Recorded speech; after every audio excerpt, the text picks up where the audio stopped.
Welcome back to the Hurry Up Offense, fantasy football news and advice in about 10 minutes or so. For week 4 of the 2022 NFL season, I am Smokey Rameriz, your fantasy football pro. Let's go. Today's topic is all about week 4 and assessing the assets. 4 weeks should be just about enough to really get an idea of what is going on. So right now is a great time to take an honest look at your team and figure out who's benchable and who's replaceable. But first, let's get into the news. Oh, the Wednesday night news dump. Let's start off with this because everybody's wondering about Tua and this Thursday night game. Well, Dolphins HC Mike McDaniel called Tua Tagovailoa questionable for Thursday night's game versus the Bengals, but added that he's optimistic that his QB will be able to play. Now, if there's any way possible Tua could be out there, they are absolutely going to have him out there. I'm not saying that this is the most important matchup, but the Dolphins are in a very competitive division. Well, maybe not with the Patriots at this point in time anymore, but the Bills are in the division and they need to maintain their lead, especially if they want to see themselves have a bye at the end of the season. So they really want Tua out there. This team is not going to be much of a threat without Tua, so I'm thinking if it's at all possible, Tua will be playing Thursday night. Over in the Lions camp, everyone's favorite second-year breakout right now, and probably one of the biggest roles we've seen, roll as in being on a roll, from a young wide receiver in such a long time, Amon-Ra St. Brown. He's dealing with his ankle injury coming out of this past week, but tests reveal encouraging overall. According to Tom Pelissero, they'll be cautious, but if St. Brown misses any time, it shouldn't be anything long term. It doesn't sound like Amon-Ra is quite a lock for week 4. It's really up in the air at this point, but doesn't look like he's going to miss long if he does, so I would expect him for week 5 at the latest. I don't know how I feel about this, but over in Cowboys camp, Dak Prescott still has a little bit of swelling in his thumb, but he is back at practice. He had the stitches removed, and he may be playing this week. I don't know that I want to play Dak Prescott, to tell you the truth. I think we're probably getting about as many points out of Cooper Rush at this point as we would be with Dak Prescott. I don't feel that Dak Prescott is going to come back and just set the world on fire and take back over the game and insert himself back in the top 5, which was probably the peak of his powers in fantasy football a few seasons ago.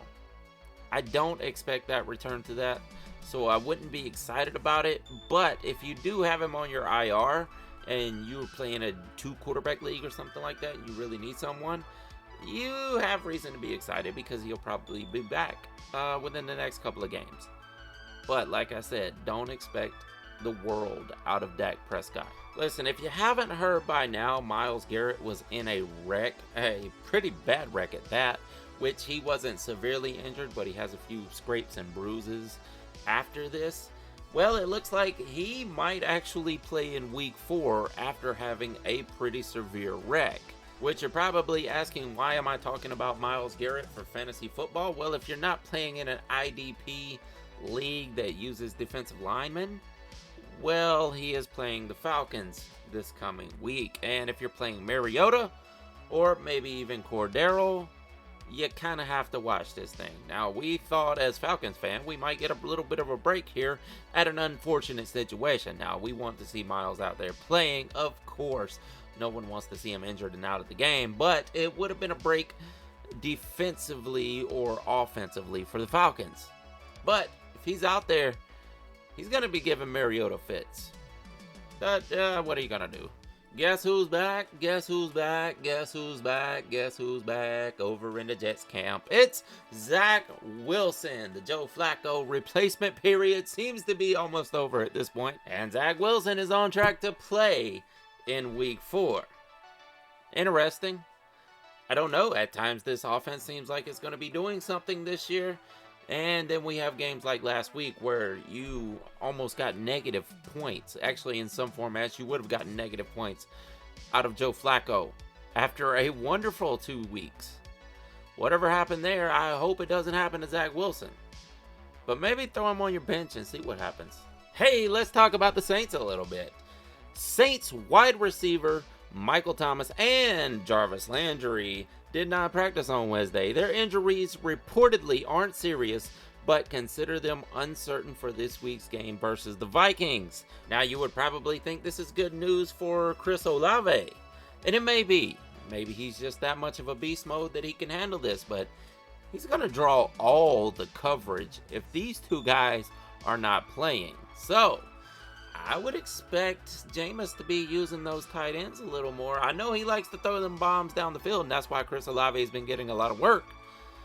But Jesus, man, who are the safeties and cornerbacks going to cover here? A rookie? Man, it may work out. He may be that good, but that's a tough call there. I'd be afraid. Oh, Lord, you hate to see it, but Christian McCaffrey is out with a quad injury. Imagine this. Man, running backs just can't stay healthy, can they? Christian McCaffrey missed Wednesday's practice with a quad injury, per insider Joe Pearson. Head coach Matt Rule won't speculate on Christian McCaffrey's availability for this weekend's game versus the Cardinals.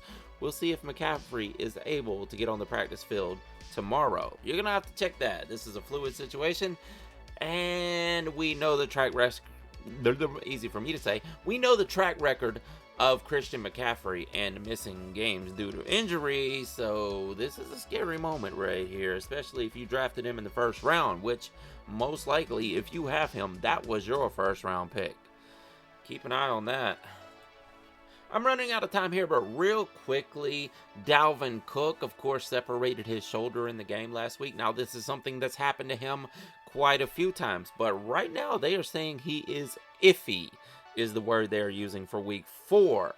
Now, I know they have this device that they put on his shoulder to help him because, like I said, he has been through this before, and he's been able to play through it. So there is a really good chance that you will not be missing Dalvin Cook in week 4, but there is also that chance that this one may be more severe than the previous cases, and he may be out.